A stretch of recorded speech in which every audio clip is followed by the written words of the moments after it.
oxygen and carbon dioxide and CO2. Okay, so related with this, we have studied that suppose this is our RBC. This is our RBC. What happens? And these RBCs are present in a blood capillary. Just revise and further on we will study related with the dissociation curve. Here is the tissues. These are the tissues, right? These are the tissues, right? Further on, during the metabolic processes, when the metabolic processes goes on, the cell produces carbon dioxide as a metabolic waste, right? This carbon dioxide is entered into the plasma. It enters into the plasma. In a plasma, it reacts with water and it forms carbonic acid. What it forms? The carbonic acid, but it enters into the plasma. The formation of carbonic acid in case of related with the cell. Okay, formation of carbonic acid in case of plasma. It is very slow process. It is very slow process, formation of carbonic acid, and from this carbonic acid, okay, it get broken down into bicarbonates and release of H plus ions. Okay, here is the release of HCO3 plus H plus ions get released. Okay, in a plasma. But this process is very slow because in a plasma there is no any enzyme working on it. Okay. Further on, this CO2 is again taken. It is taken by the plasma, and further on it directly enters into the RBC. Okay. In a RBC also the same reaction takes place. It combines with water, then forms carbonic acid. Then from the carbonic acid, the H plus ions as well as bicarbonates get formed, bicarb get formed. Okay, so the difference between this reaction is very fast because of presence of carbonic anhydrase enzyme. Okay, this enzyme accelerate the rate of reaction, and the formation of bicarbonate as compared to the plasma is more. Okay, and here is the formation of H plus ions. So related with further reaction, this reaction is a reversible one. This is a reversible one. This is again reversible. Okay, this is also a reversible reaction. Okay, so majority of the H plus ions, bicarbonates which are formed in a RBC, the formed RBC then the formed bicarbonate, this enters into the plasma. Okay, here is a protein which is present on a membrane via which the gated channel is there, via which the bicarbonate enters into the plasma, right? Okay, vice versa, in a result, as the RBC releases the bicarb in outside, so from the outside, the Cl minus enters into the cell. Okay, into the cell, what enters? Cl minus. It is called as a chloride shift. So everyone is clear with the chloride shift. So how the bicarbonate and H plus ions get formed in a RBC as well as in a plasma membrane is clear to all? Yes, everyone. Have you go throughout the theory? Okay, and the diagrams which are in a book? Okay, very good. So the next one. Further on, here is what happens if the H plus ions are more. What happens? Here is the hemoglobin molecule. Okay, hemoglobin molecule. To the hemoglobin molecules, this H plus ions get attached to forms HHB. Okay, so what happens during this HHB? That means the hemoglobin which shows the hemoglobin binds the excess of H plus ions.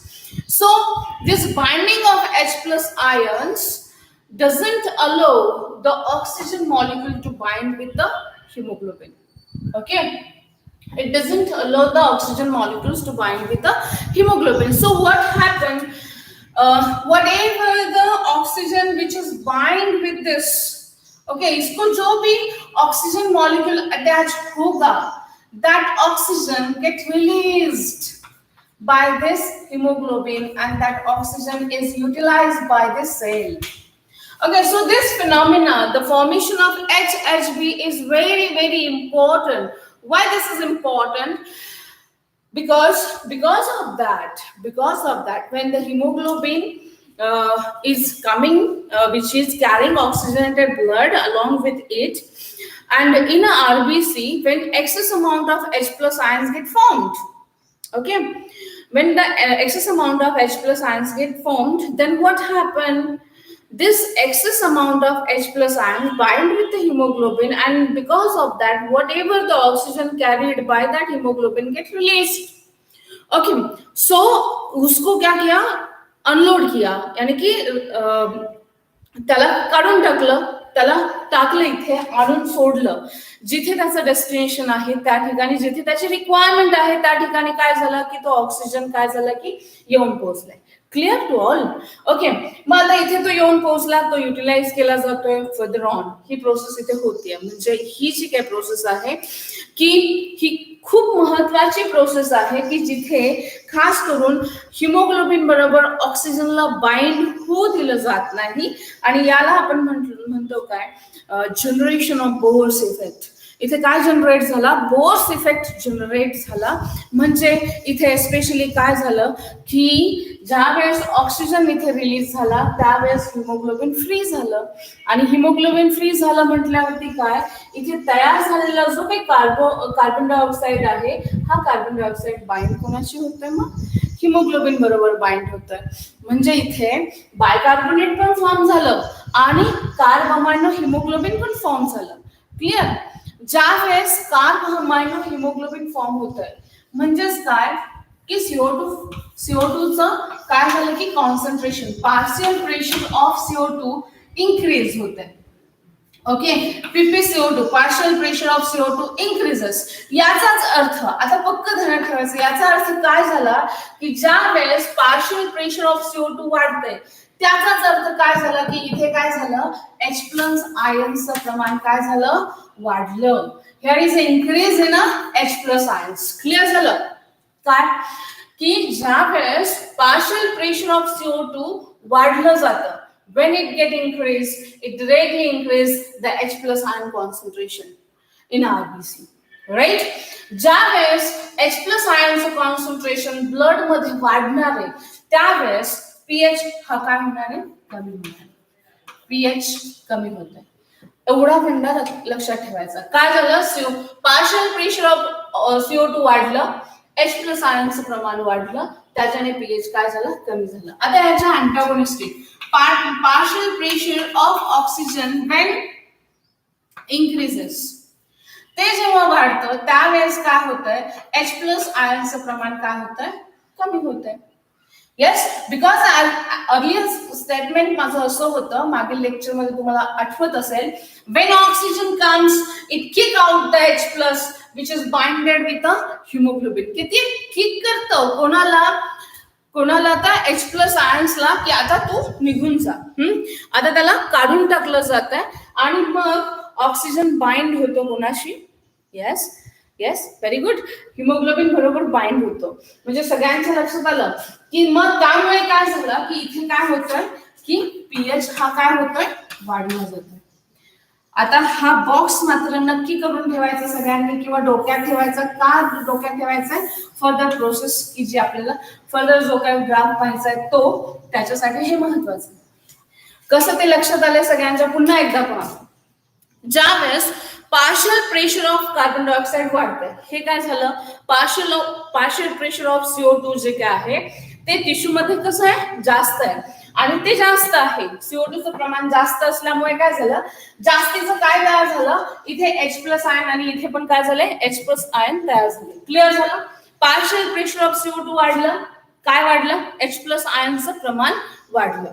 ज्या वेळेस H plus आयनचं प्रमाण वाढतं त्यावेळेस pH काय होतो? कमी होतो. लक्षात राहील.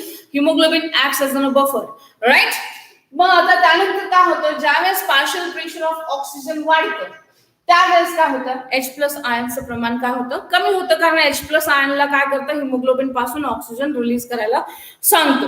ओके, त्याच्यामुळे काय होतं? ऑक्सी हिमोग्लोबिन फॉर्म होते आणि त्या दरम्यान काय होतं की पीएच काय केला जातो? वाढला जातो. सो दस H plus ions which are very naughty molecules, okay, हे खूप नॉटी मॉलिक्युल्स आहेत आणि त्याला मेंटेन करण्याचं काम आपलं हिमोग्लोबिन मॉलिक्युल करत असतं, म्हणून it acts as a buffer. The reason can be asked why how the hemoglobin acts as a buffer. So all the concept must be clear with you. Yes everyone? Okay, so everyone is getting the point, right? Further on, आता next point आपल्याला पाहायचा आहे तो म्हणजे oxygen dissociation curve. आता हे oxygen dissociation curve exactly आहे काय? ओके, आता as you know most of the oxygen is carried towards, okay, in two form. Okay, ते कॅरी केलं जातं, ऑक्सिजन कॅरी केलं जातं दोन फॉर्म मध्ये. एक म्हटलं तर काय? Dissolved in a plasma, very negligible amount मध्ये ते केलं जातं, आणि मॅक्सिमम अमाऊंट मध्ये जो काही ऑक्सिजन कॅरी केला जातो तो कोणत्या फॉर्म मध्ये तयार केला, फॉर्म मध्ये ट्रान्सफर केला जातो किंवा कॅरी केला जातो, तर तो it is in a form of oxy haemoglobin. कोणाच्या फॉर्म मध्ये? तर ऑक्सी हिमोग्लोबिनच्या फॉर्म मध्ये. आता याच्यामध्ये डिसोसिएशन कर्वला आपल्याला स्टडी करायचं आहे. Okay, haemoglobin oxygen dissociation curve. Okay, इथेच मी मेन्शन करते. So the next point is haemoglobin. Okay,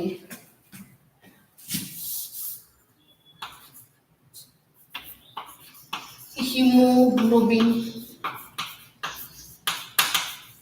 oxygen dissociation,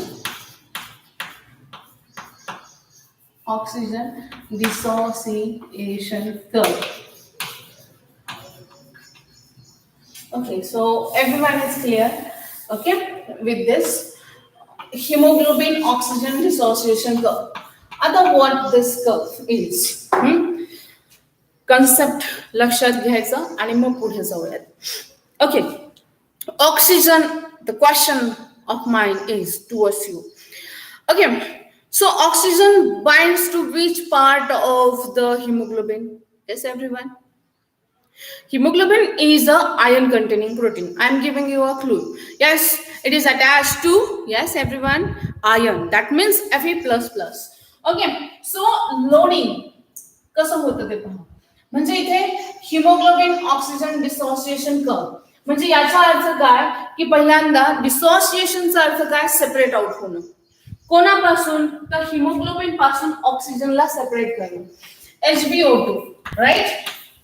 आता हे HBO2 जे काय आहे डिसोसिएट होणं म्हणजे काय? हिमोग्लोबिन हे ऑक्सिजन पासून वेगळं होणं आणि ऑक्सिजन रिलीज करणं. की जेणेकरून हा जो काही ऑक्सिजन आहे हा कोण वापरेल? टिश्यू वापरेल. Concept clear? काय झालं की हिमोग्लोबिनला कॅरी केलं जातं, सॉरी ऑक्सिजनला कॅरी केलं जातं in the form of oxy haemoglobin, आणि त्याच्यामुळे काय होतं की जिथे टिश्यूच्या तिथे येतं तेव्हा काय होतं की ऑक्सिजन रिलीज केला जातो, तो युटिलाइज केला जातो कोणाकडनं?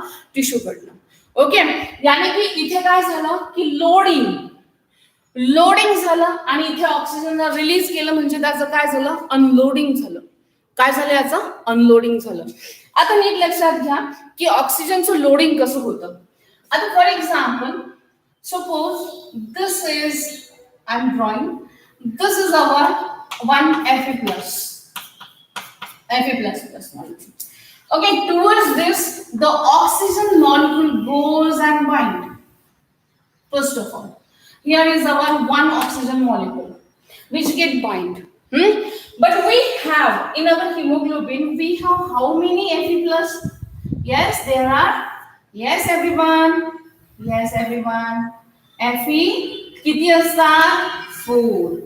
Okay, so these are the 4 Fe molecules. I have drawn Fe2+, Fe2+, Fe2+. Okay. So आपण त्या दिवशी पाहिलं होतं की पॉझिटिव्ह कोऑपरेटिव्हिटी. आता पॉझिटिव्ह कोऑपरेटिव्हिटीचा अर्थ काय की ज्या वेळेस एका एफई मॉलिक्यूलला दुसरा म्हणजे एका एफईला ऑक्सिजन जेव्हा बाइंड होतो तर तो काय करतो की की मला जर ऑक्सिजन बाइंड झालाय तर तो लगेच काय करतो पॉझिटिव्ह कोऑपरेटिव्हिटी कशाला म्हटलं जात आहे की त्यामुळे काय होतं की दुसरा मॉलिक्यूल देखील काय करतो की ऑक्सिजनला पटकन बाइंड करून घेतोय. ओके. Fe2+. आता हे झालं याच्याबद्दल. तसंच नेक्स्ट बद्दल म्हणजे काय झालं हे चारही जे काही एफी मॉलिक्युल्स आहेत आयन मॉलिक्युल्स आहेत या चारही आयन्स मॉलिक्युल्स वरती काय झालं सॉरी इथे ऑक्सिजन मॉलिक्यूल काय झाला येऊन काय झाला बाइंड झाला. म्हणजे काय झालं की हा जो काही आयन मॉलिक्यूल आहे इट गेट सॅच्युरेटेड. यस. म्हणजे तो काय झाला की खचाखच तो लोड झालाय त्याच्या प्रत्येक बाजूला ऑक्सिजन येऊन बाइंड झाला. याला म्हणायचं loading of oxygen towards the haemoglobin किंवा binding of oxygen towards the haemoglobin. Clear झालं. आता याच्यानंतर काय होतं म्हणजे हे काय झालं saturation of haemoglobin percent saturation of haemoglobin. Clear झालं टुवर्ड्स द ऑक्सिजन. ओके. म्हणजे आता याच्यामध्ये काय झालं पर्सेंट सॅच्युरेशन ऑफ हिमोग्लोबिन एका बाजूला झालं. ओके. आता दुसरीकडे काय की आपल्याला पार्शियल प्रेशर ऑफ ऑक्सिजन लक्षात घ्यायचंय.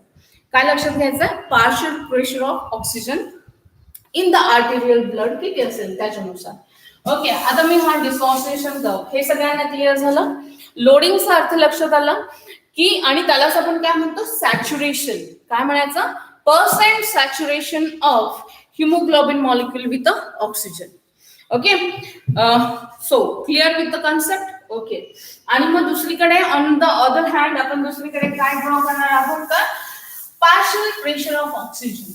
आता इथे आपल्याला काय लक्षात घ्यायचंय की बाबा कसं लोडिंग आणि अनलोडिंग केलं जातं हे ग्राफिकल रिप्रेझेंटेशन मध्ये आपण एक्सप्लेन करणार आहोत. आता हा ग्राफ काय इंडिकेट करतो का एक्स ऍक्सिस आणि वाय ऍक्सिस. आता ऑन एक्स ऍक्सिस ते इंडिकेट करतं काय the partial pressure of oxygen in mm of Hg. mm of Hg. ठीक आहे. mm of Hg मध्ये काय करतं ते इंडिकेट केलं जातं आणि इथे काय इंडिकेट केलं जातं percent saturation. Okay. Percent saturation of haemoglobin. किती पर्सेंट हिमोग्लोबिन जो काय आहे तो सॅच्युरेट झालाय ते इथे एक्सप्लेन केलंय. आता इथे पहा मी जस्ट याला काय करते 25 50 75 आणि 100. 25 50 75 आणि 100 हे एक्स ऍक्सिस वरती mm of Hg pressure me mention केलं. तसंच इथे पण 25 50 75 आणि 100. 25 50 75 and 100. ओके. आता हे सगळ्यांना क्लिअर आहे. आपण आता फर्दर ऑन करूयात पुढची बाब. हे सगळ्यांना लक्षात असेल आणि ध्यानातच ठेवायचं बरं का सगळ्यांनी ही बाब. ओके. आता याच्यामध्ये काय आहे percent saturation. Okay. So what happens तर आता हा जो काही कर्व आहे हा कसा आहे सिग्मॉइड कर्व आहे. कसा आहे सिग्मॉइड. आता हा जो काही सिग्मॉइड कर्व आहे ते या कर्वच्या संदर्भात इथून चालू झाला नंतर हा यानुसार सिग्मॉइड प्लॅटची तयार केला त्याने. ओके. यानुसार हा काय झाला सिग्मॉइड कर्व. क्लिअर.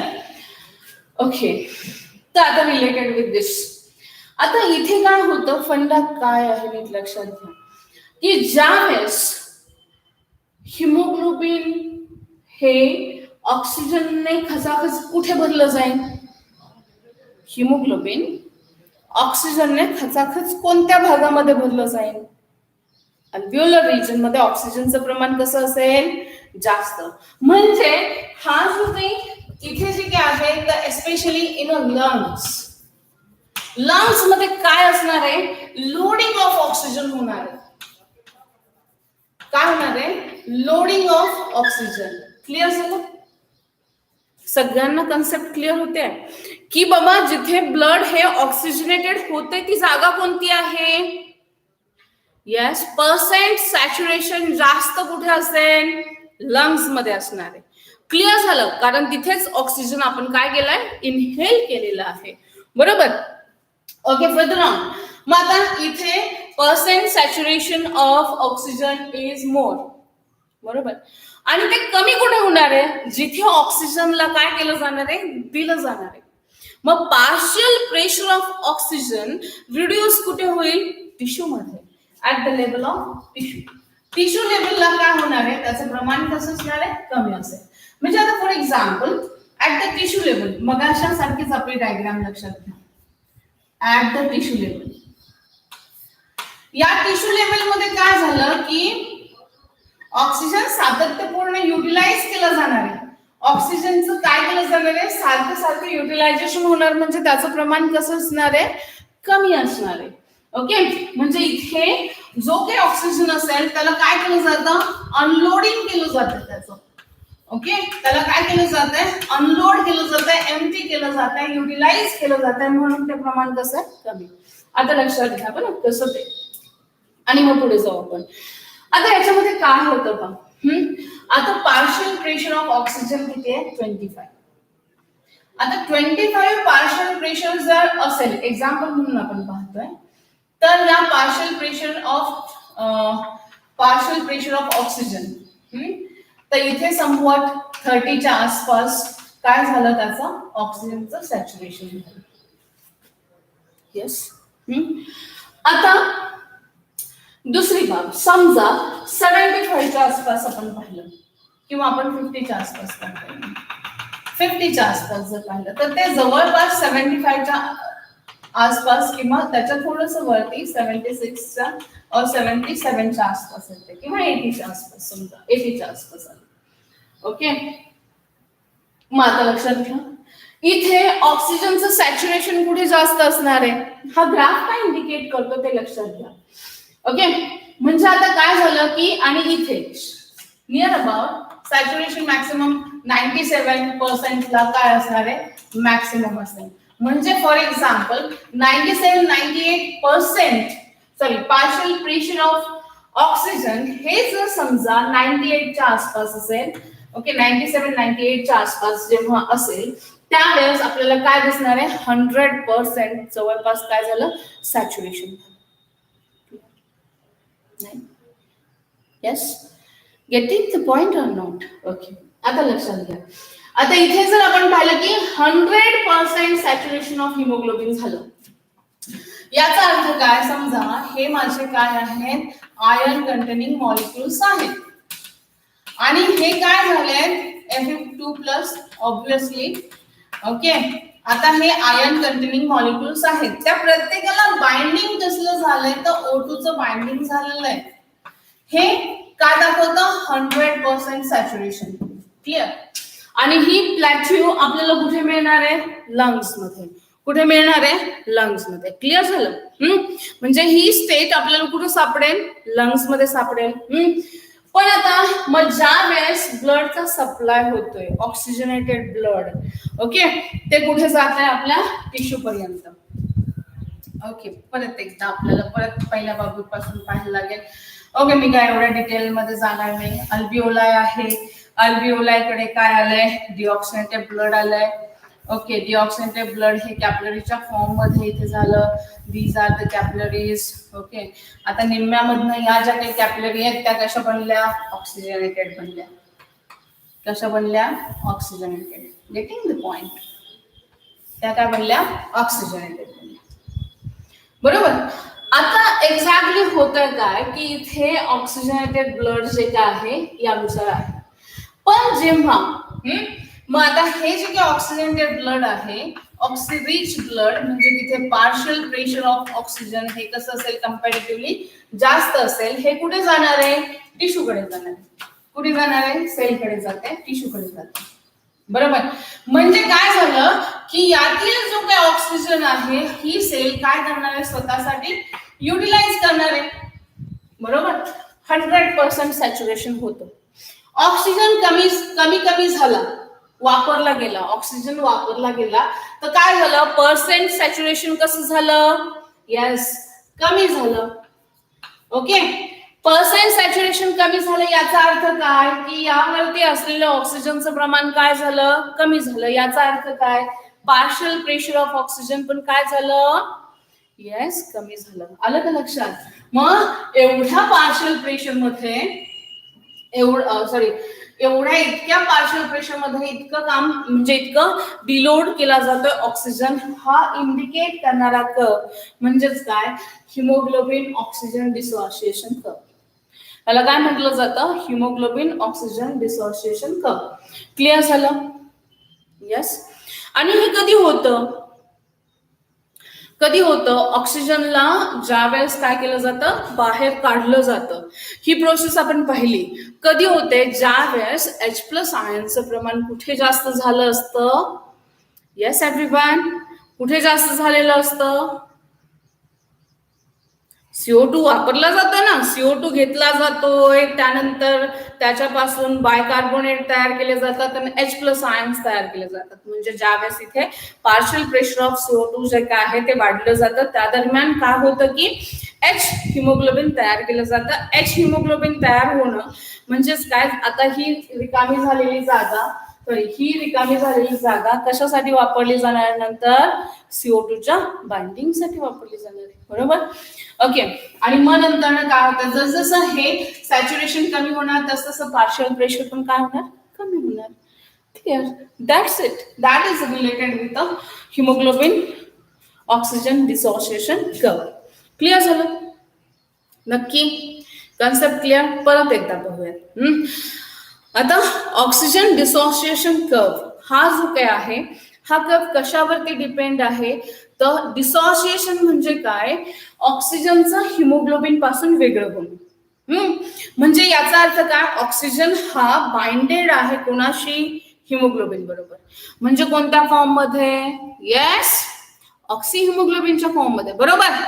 मग ऑक्सी हिमोग्लोबिनच्या फॉर्म मध्ये जेव्हा सगळेच्या सगळे Fe मॉलिक्युल्स हे ऑक्सिजनला, म्हणजे हिमोग्लोबिन हा खचाखच भरलाय ऑक्सिजनने, त्याला म्हणायचं 100% सॅच्युरेशन ऑफ ऑक्सिजन.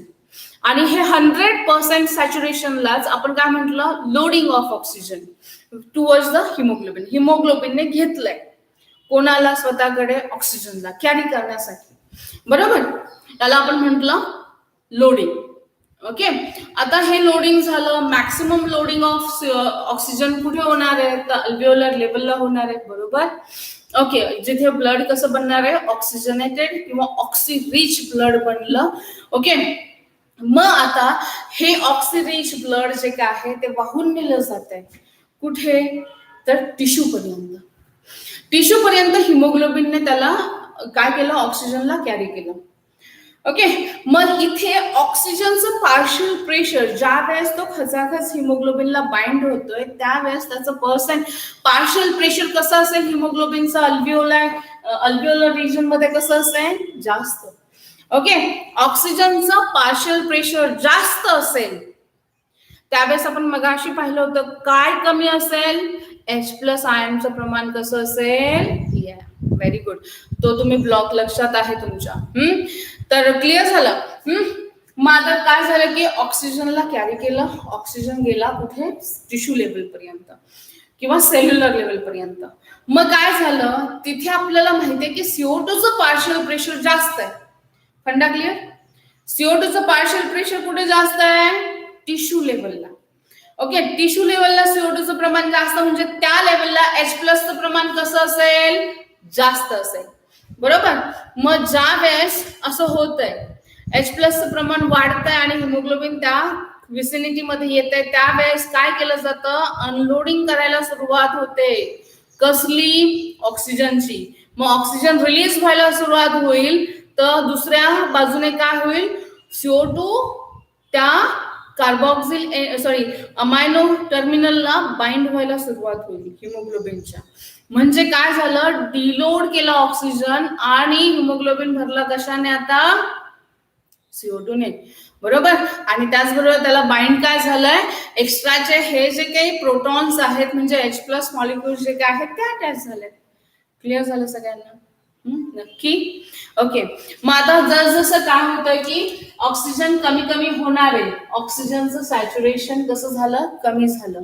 ऑक्सिजनचं सॅच्युरेशन कमी झालं म्हणजे काय, ऑक्सिजनचं पार्शियल प्रेशर पण काय झालं, येस व्हेरी गुड, कमी झालं. म्हणजे ऍट टिश्यू लेवल मध्ये ऑक्सिजनला युटिलाइज केल्यामुळे तिथे काय होणार आहे, पार्शियल प्रेशर ऑफ ऑक्सिजन हे कमी असणार आहे.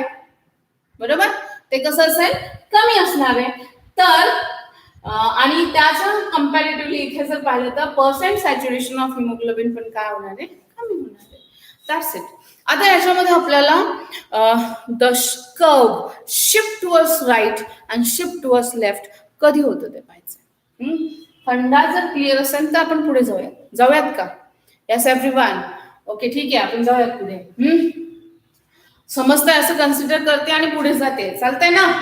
So the curve moves towards right when it moves towards right. Okay. तर आता कर्वला आपल्याला काय करायचं, राईटला मूव्ह करायचं. ते कधी होतं ते पाहू.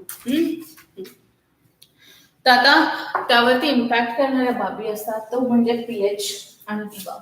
ओके. आता मी व्हाईटने इंडिकेट करेन हा. When the curve moves towards right, तो राईटला काय झाला, मूव्ह झाला. This side is a right shift. Okay. याला काय म्हणूया, राईट शिफ्ट. ओके. आता राईट शिफ्ट होते याचा अर्थ काय होतोय, राईट शिफ्ट म्हणजे काय, डिक्रीजेस ऑक्सिजन बाइंडिंग. साधच आहे ना. डिक्रीजेस काय झालं, डिक्रीज काय झालं, ऑक्सिजन हिमोग्लोबिनची ऑक्सिजन बरोबर बाइंड होण्याची अफिनिटी काय झाली, इथे कमी झाली.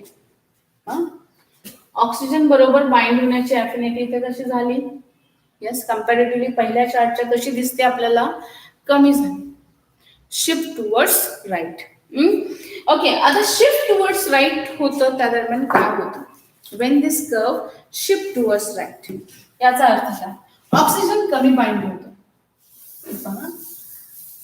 When the curve shift towards right. आता हे नॉर्मल रेस्पिरेशन आहे बरं का, हे नॉर्मल प्रोसेस आहे. ओके. सॉरी, पिंक वाली जी आहे ती नॉर्मल आहे आणि इथे काय झालं, जेव्हा शिफ्ट जो काय आहे तो राईटला झाला त्यावेळेची बाब. आता right shift. Okay.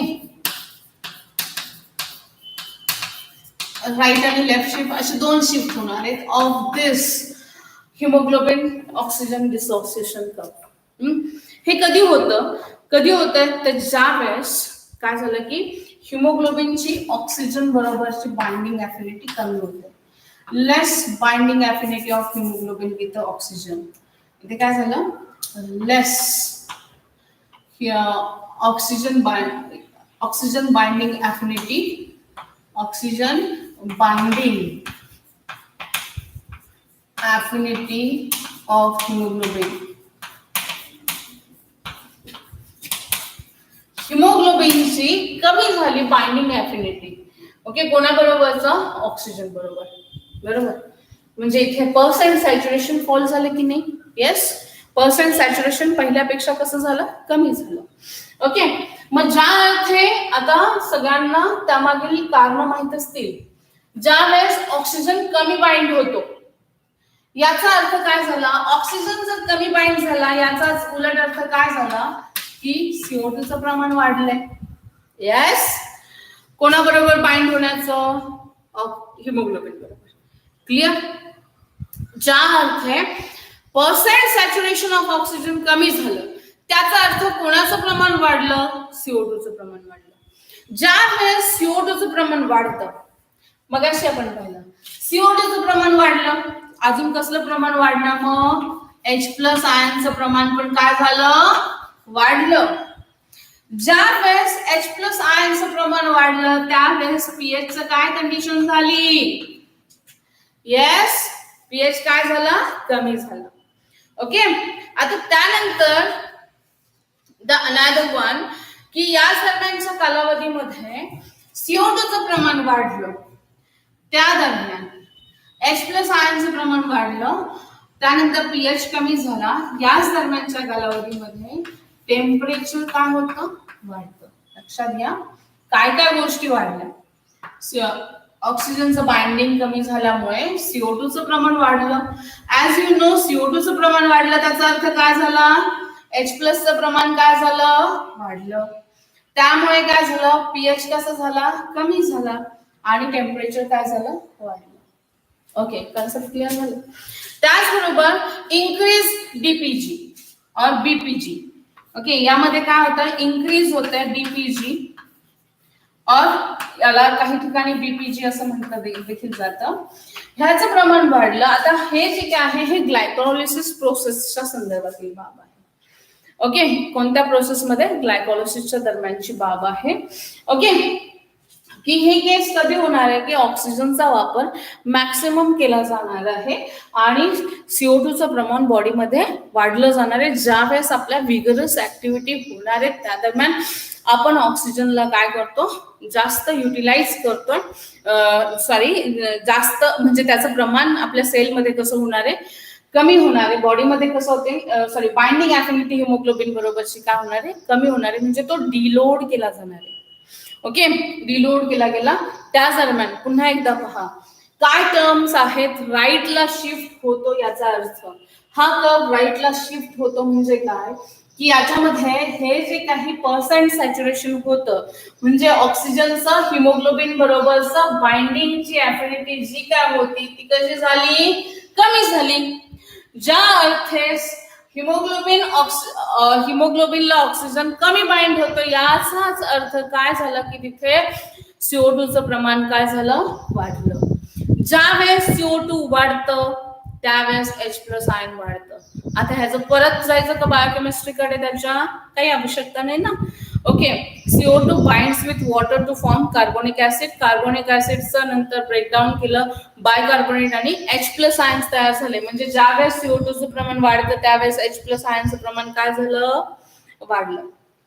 H plus आयनचं प्रमाण वाढलं याचाच अर्थ काय झाला, पीएच फॉल डाऊन झाला. पीएच फॉल डाऊन झाला त्या दरम्यानची केस कशी आहे की आपलं बॉडी टेम्परेचर काय झालं तिथलं, वाढलेलं आहे. ओके, आणि त्याचबरोबर इन्क्रीज इन डीपीजी किंवा बीपीजी त्याचं प्रमाण काय झालं, वाढलं जात आहे. ओके, ह्या केसेस आहेत की ज्यावेळेस आपला राईट शिफ्ट होतो त्या दरम्यान. म्हणजे या कंडिशन्स आहेत की या दरम्यानच्या मग असं जर झालं तर हा जो काही कर्व आहे हिमोग्लोबिन डिसोसिएशन कर्व जो काय आहे तो काय होणार की त्याचा सॅच्युरेशनला इथे काय येणार आहे की खाली येणार आहे. काय दिसतंय तुम्हाला, खाली येतोय पहा. इथे समजा 50 काय आहे, पार्शियल प्रेशर आहे. तर 50 पार्शियल प्रेशर जर असेल तर त्या पार्शियल प्रेशर मध्ये तुमच्या इथे डिफरन्स लक्षात येईल तुमचा. फॉर एक्झाम्पल 50 ला इथे आपण म्हटलं 80, नॉर्मलला काय म्हटलं मी इथे पिंक न दाखवतोय. 50 पार्शियल प्रेशर असेल एक्झाम्पल म्हणून ना, पार्शियल प्रेशर जे काय असेल ऑक्सिजनचं या 50 पार्शियल प्रेशरला पिंकने दाखवतोय ती पहा. इथे समजा 80% हिमोग्लोबिन बाइंडिंग अफिनिटी किंवा 80% सॅच्युरेशन ऑफ हिमोग्लोबिन आहे. ही केस क्लिअर. आता दुसरी केस व्हाईटने दाखवते तो म्हणजे राईट शिफ्ट वाला. 50 लाच आपण जर कन्सिडर केलं, इथे पहा 50 ला जेव्हा आपण कन्सिडर करतो त्या दरम्यान हा शिफ्ट काय झाला, राईटला म्हणजे खाली आलाय. ओके, खाली आलाय म्हणजे 75च्या पण खाली आलाय. म्हणजे आपण जर कन्सिडर केलं की 50 mm ऑफ 50 mm इथे 50 इथे काय 50 पार्शियल प्रेशर ऑफ ऑक्सिजनला हा शिफ्ट जेव्हा राईटला होतो त्या दरम्यान काय झालं की पर्सेंट सॅच्युरेशन हे 75 पेक्षा खाली आलंय. आपण फॉर एक्झाम्पल 70 कन्सिडर करूया एक्झाम्पल. म्हणजे इथे तुमच्या लक्षात येते की पर्सेंट सॅच्युरेशन हे जवळपास 10% कमी झालंय. एक्झाम्पल म्हणून ना बोलते. ओके, मग आता हे काय झालं की हे शिफ्ट टुवर्ड्स राईट झालं का, तर पर्सेंट सॅच्युरेशन काय झालं की इथे कमी झालं. तर का, तर पार्शियल प्रेशर ऑफ ऑक्सिजन काय झालं, कमी झालं. म्हणजे ऑक्सिजन हिमोग्लोबिन पासून कसा झाला, बाजूला झाला. म्हणजे हिमोग्लोबिन ऑक्सिजनला जास्त बाइंड करून घेत नाही. त्या दरम्यानच्या कालावधीमध्ये H प्लसचं प्रमाण वाढलेलं असतं. ऍज प्रिव्हियस थिअरी आपण पाहिलेली आहे त्यामध्ये आपण पाहिलं. क्लिअर झालं का सगळ्यांना नक्की हे? मग आता हे झालं राईट शिफ्ट. आणि राईट शिफ्ट होण्याची कॉजेस आपण लक्षात घेतले. काय तर त्याच्यावरती अफेक्ट होणारी बाबी जी काय आहे ती काय, CO2 चं प्रमाण असेल, पीएच असेल, टेम्परेचर असेल आणि डीपीजीचं प्रमाण असेल. क्लिअर झालं? म्हणजे ज्यावेळेस आपण हेवी एक्सरसाइज करतो त्या दरम्यान ग्लायकोलिसिस प्रोसेस होणार आहे आपल्या बॉडीमध्ये, तर त्या दरम्यानचं डीपीजीचं प्रमाण हे कसं असतं. ओके, यानुसार हे पर्सेंट सॅच्युरेशन आणि त्याचबरोबर पार्शियल प्रेशर ऑफ ऑक्सिजन मध्ये आपल्याला तफावत दिसून येते. ओके, तेवढंच पार्शियल प्रेशर आहे, पण त्या दरम्यान पर्सेंट सॅच्युरेशन काय झालंय, कमी झालंय. त्यावेळेस तो काय झाला, शिफ्ट टुवर्ड्स राईट झाला. आता याच्या उलट शिफ्ट टुवर्ड्स लेफ्ट कधी होतं? आता शिफ्ट टुवर्ड्स लेफ्ट ग्रीन दाखवतो, कळतंय ना इथे सगळ्यांना? ओके, ग्रीन कलर में पर्सेंट सैचुरेशन. ओके, यानुसार शिफ्ट टुवर्ड्स राइट. आता next one, binding affinity with haemoglobin. आता इथे shift towards left, shift towards left. अवघड नाहीये बरं का नाही, कुणी उगाच FT.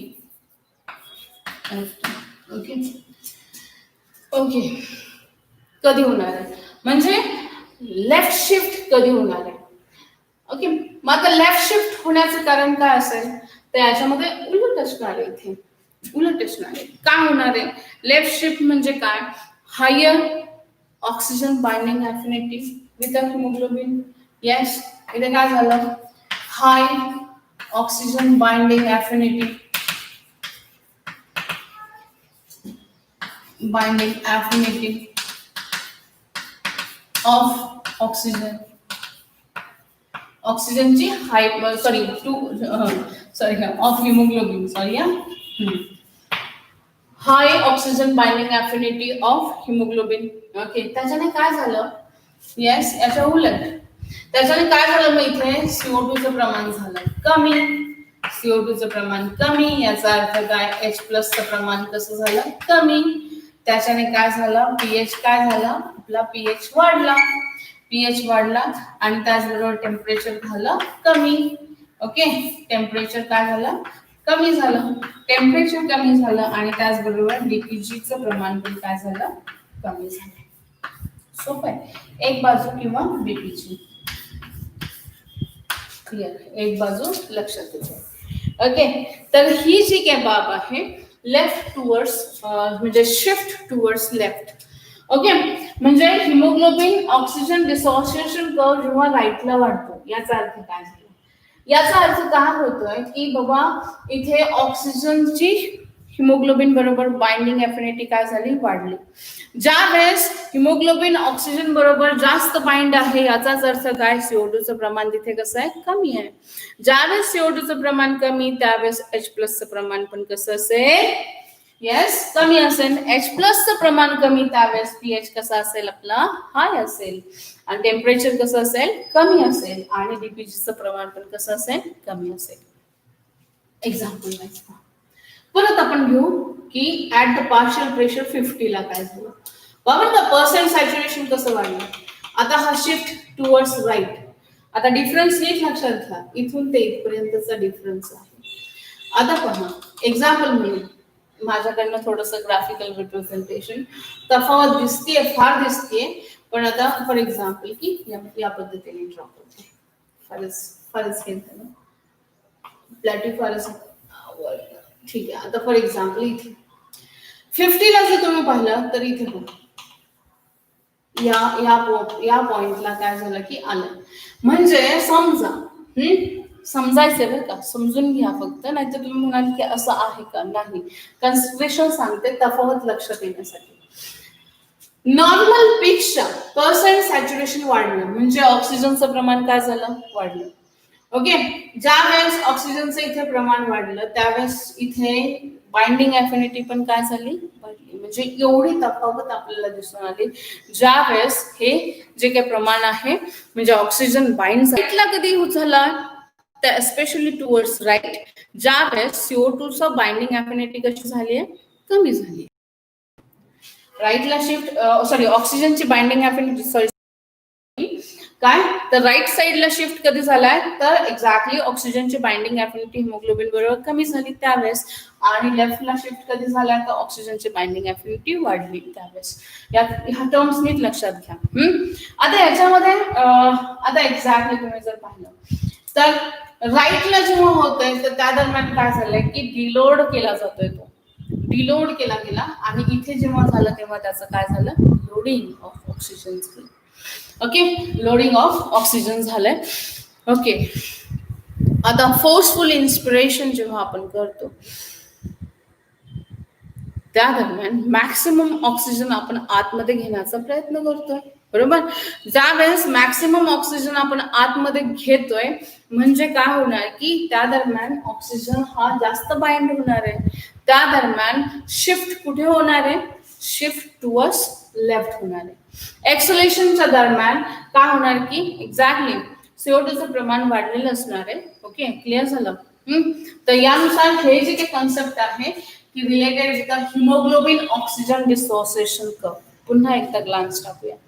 ओके, हिमोग्लोबिन हे रेस्पिरेटरी पिगमेंट आहे आणि ते ऑक्सिजन आणि कार्बन डायऑक्साइड बरोबर बाइंडिंग अफिनिटी दाखवतं, बरोबर. मग आता ज्या वेळेस ते बाइंड होते कोणाबरोबर, ऑक्सिजन बरोबर, त्यावेळेस ते फॉर्म करतं oxyhaemoglobin, and when it get binds with CO2 ते काय फॉर्म करतं, कार्बोमॅन्यू हिमोग्लोबिन फॉर्म करतं. ओके, नॉर्मली आपण जो काही कर्व आहे तो सिग्मॉइड कर्व आहे. ऑक्सिजन सॅच्युरेशन, आता haemoglobin saturation sorry with oxygen molecule. मग आता याच्यामध्ये काय दिसतं आपल्याला, पॉझिटिव्ह कोऑपरेटिव्हिटी जी काय आहे ती दिसून येते. म्हणजे ज्यावेळेस एक ऑक्सिजन मॉलिक्युल Fe बाइंड होतो तर तो फॅसिलिटेट करतो दुसऱ्याला बाइंड करण्यासाठी आणि तिसऱ्याला आणि चौथ्याला. यानुसार ही प्रोसेस होत जाते आणि तो सॅच्युरेटेड मॉलिक्युल बनतो, बरोबर. त्यानंतर, आणि ही केस आपल्याला कुठे दिसते, लंग्स मध्ये दिसते. आणि त्यानंतर काय होतं, टिश्यू त्याचं युटिलायझेशन करतात, म्हणजे तिथे ऑक्सिजनचं प्रमाण कसं असणार आहे, कमी असणार आहे. इथे पार्शियल प्रेशर ऑफ ऑक्सिजन कमी, इथे पार्शियल प्रेशर ऑफ ऑक्सिजन जास्त, बरोबर. ओके, आणि त्या दरम्यान की मॅक्सिमम हिमोग्लोबिन बरोबर ऑक्सिजन बाइंडेड असेल, आणि जसं ऑक्सिजन वापरलं जाईल तसं त्याचं सॅच्युरेशन कमी झालं. ओके, क्लिअर झालं. तर यानुसार ही बाब काय आहे, हिमोग्लोबिन ऑक्सिजन डिसोसिएशन कर्व, आणि तो कधी राईटला शिफ्ट होतो आणि कधी लेफ्टला शिफ्ट होतो, तर हेही आपण पाहिलं, आणि त्याच्यासोबतची जी काही बाब आहे ती देखील आपण काय केली, क्लिअर केली. So in next